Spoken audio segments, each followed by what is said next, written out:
World of Final Fantasy is kind of a strange game. It releases a month before only one of the biggest titles Square Enix has developed in probably the past decade.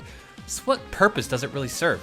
Well, this game is a throwback. A throwback to those turn-based battles, those heroes with amnesia, and dungeon crawling, a throwback to capture the spirit of all those epic adventures that we've grown up with. And although it may look a little unorthodox, I can assure you that World of Final Fantasy does not feel like a mere spin-off title. World of Final Fantasy has all the addictive storytelling, set pieces, bosses, summons, production values that you would expect from a mainline Final Fantasy. I think I'll address the elephant in the room first. That's obviously the graphics. They probably won't be for everyone, and personally I was a little bit apprehensive about this game at first because of the cute little chibi characters, but trust me, they grow on you and the game looks absolutely astounding on the PlayStation 4. Lighting effects play a huge role in setting the tone of the environments, which are more photorealistic. There are huge castles, dark caves, frozen tundras, bright forests. There's even little townsfolk with fish on their heads. And the game is stable at a solid 30 frames per second, which I guess is all you can expect from a console game these days. The two protagonists are Rain and Lan, siblings who wake up one day with amnesia, and their whole world is basically turned upside down.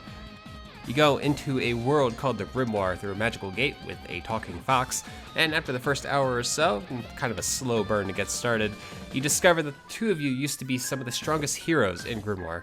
So you adventure through the land trying to figure out who you were, what's caused you to lose your memory, and of course, to catch as many not Pokemon, or Mirages as they're called, as possible.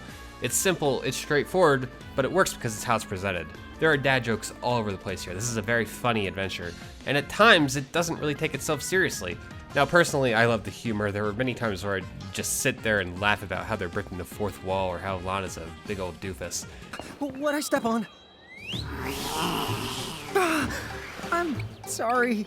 The English voiceovers are a little hit or miss.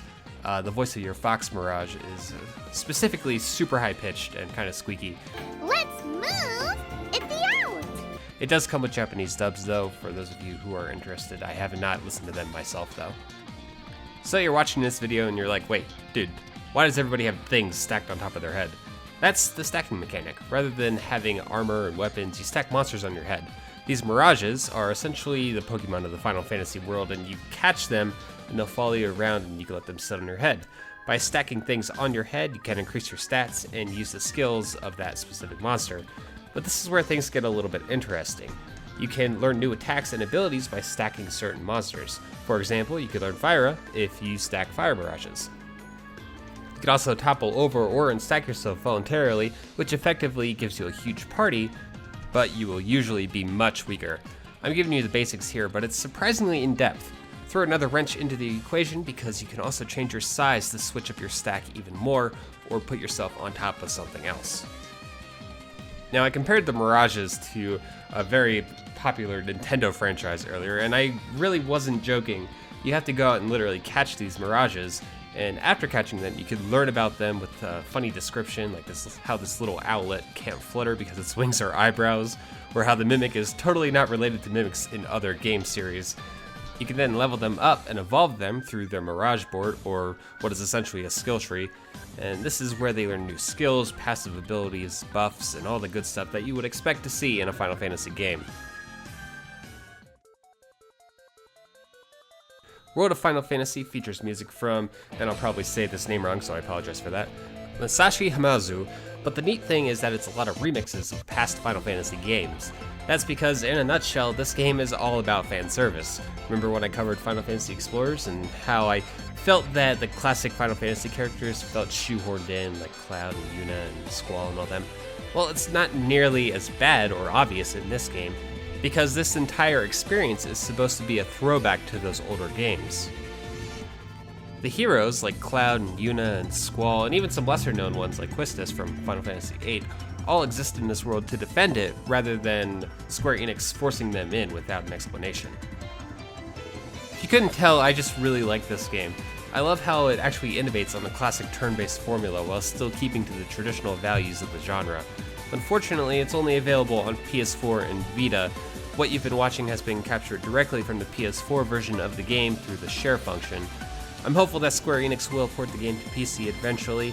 Square, if you're watching this, you know what to do. Anyway, if you're a fan of Final Fantasy and you can get behind the aesthetics, this is an excellent way to spend your time for the next month until Final Fantasy 15 hits. Thanks for watching, everyone. If you enjoyed this, please hit that subscribe button, thumbs up, leave a comment with your thoughts, and I suggest you watch some of my other videos that are on the screen right now. I'll see you next time. Peace. All right then. I should return to town. I hate to leave. Nah, you've done plenty for us. See you the next Tama! Hey, wait! When's the next Tama?